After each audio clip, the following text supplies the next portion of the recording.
Hello friends, ఈరోజు తోటకూర అయితే చూసేయండి.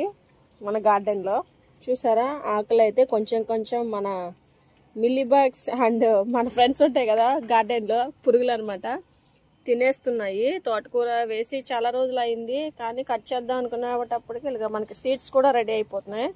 ఇప్పుడైతే హార్వెస్ట్ చేసేస్తున్నాను, కట్ చేద్దామని చూస్తున్నాను. ఈ పక్కనే ఒకసారి మీకు చూపించాను కదా, ఏంటి అంటే మనకి ఇది చిక్కుళ్ళు తీసుకొచ్చాను కదా, లాంగ్ బీన్స్. ఆ గింజ ఒక్కటే బతికింది, అది దీనిలో పెట్టాను అనమాట. ఇది వచ్చే వరకు అంకులు. ఇప్పుడు ఇక్కడ మన తోటకూర హార్వెస్ట్ చేద్దాం, ఎందుకంటే కొంచెం కొంచెం పురుగు ఏదో తింటున్నట్టు అనిపిస్తుంది నాకు. ఇలా ఇలా ఇరిపేస్తున్నాను అనమాట. హార్వెస్ట్ చేశాక చూపిస్తాను మనకి ఎంత తోటకూర వచ్చింది. కాడ ముదిరిందంటే మనకి సీడ్ రెడీ అయిపోతుంది. మనం ముందే కట్ చేసేసుకుంటే వాడుకోవడానికి బాగుంటుంది. కాళ్ళు కూడా పడేయాల్సిన అవసరం లేదు. మనం చక్కగా హ్యాపీగా కాళ్ళు కూడా సన్నగా తరిగి లైట్గా ఫ్రై చేసుకొని తింటే బాగుంటుంది అనమాట. ఇందులో పోషకాలు ఏమీ మిస్ అవ్వవు మనకి వండుకునేటప్పుడు కూడా. చూసారా, ఆకు మొత్తం కొంచెం కొంచెం ఏదో తెగుల్లాగా వచ్చేసింది. ఇలా ఉంటే వేస్ట్ అయిపోద్ది మనకి. తీసేసి పైన సీడ్స్ ఉన్నాయి కదా, అవి కూడా కట్ చేసేసుకుంటే, కొంచెం కట్ చేసుకొని నీట్గా వాష్ చేసుకొని తోటకూర నేను చేత్తోనే గిల్లేస్తున్నానండి. దీనిలోనే చూసారు కదా ఇవి వరికి అంకులు. నేను ఇవి ఎలా వచ్చినాయి అంటే, వరికి అంకులు కూడా నేనైతే గృహప్రవేశం జరిగినప్పుడు పూజ చేసుకుంటాం కదా, నవధాన్యాలు తెచ్చి దీనిలో జల్లాను.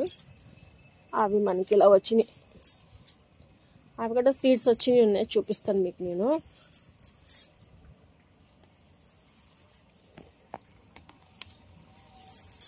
చక్కగా వేస్ట్ చేయకుండా, పురుగు పట్టేస్తుంది కాబట్టి ముందే జాగ్రత్తగా తీసేసుకొని వాడేసుకుంటే బాగుంటుంది.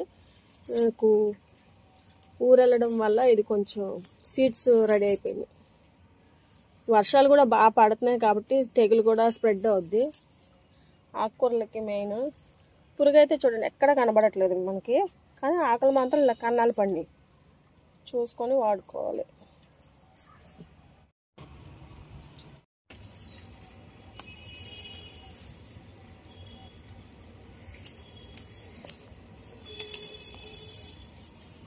తోటకూర అయినా ఏమైనా ఆకుకూరలు చల్లినప్పుడు ఆకుల వల్ల మొత్తం మూసుకుపోయి ఉండి మనకి ఆటోమేటిక్గా ఏంటంటే మొక్కల మీద పురుగులు చీడ అది కంపల్సరీ ఎవరికైనా వస్తుందండి.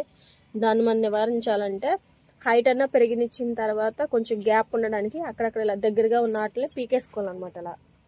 ఇలా పీకేసుకుంటే మనకి కొంచెం గ్యాప్ వచ్చి ఆకుకూరలు బాగా పెరుగుతాయి. ఈ టిప్ అయితే మర్చిపోకండి, ఓకేనా. ఇదిగోండి మన హార్వెస్ట్ బాగా వచ్చింది, కానీ ఎక్కడైతే పురుగులు లేవు, కన్నాలు అయితే కనబడుతుంది కానీ చూసారా, తోటకూరకైతే ఎక్కడ పురుగులు లేవు అనమాట. ఓకేనా, బాయ్ బాయ్. నేనైతే కర్రీ చేసేస్తాను, బాయ్.